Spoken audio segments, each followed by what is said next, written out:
Nampol Public Relations Department Head, Deputy Commissioner Kauna Shikwambi, said that liquor outlets like Shabin's are, however, still taking chances by operating during the lockdown period.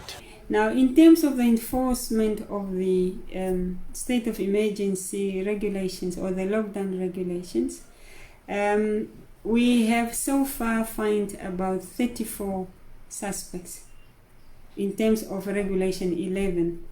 People who were found to be trading in alcohol while they do not have liquor licenses, and those who were trading while they were urged and mandated not to operate given the situation.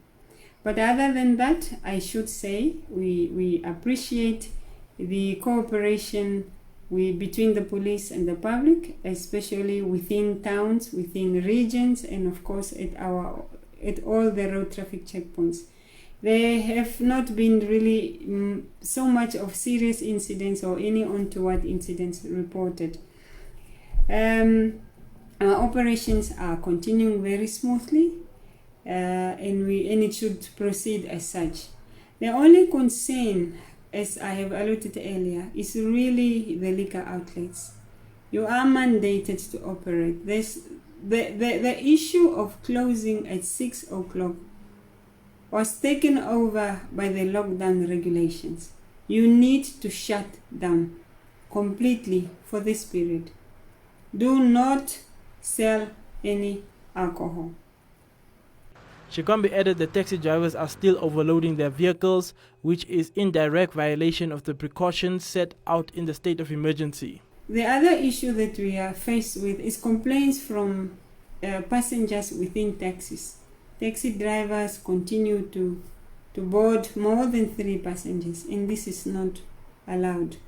The taxi drivers ought to be educated. Perhaps they do not understand the seriousness of how this virus is spreading, and that they need to deter from loading or overloading. That's what we're calling it for this period.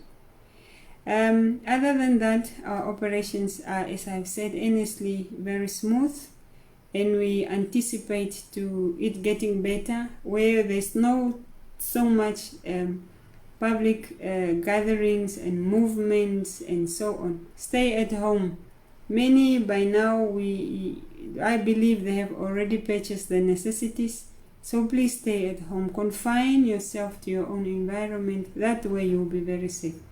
And should you need to go out to get your essentials, please adhere to the health precautionary measures that are put in place. Make sure that you go to one point, get what you need, and go back home. We need to fight this together. The Namibian Police Force is encouraging the nation to continue to adhere to the preventative measures in place to assist in the war against the coronavirus pandemic.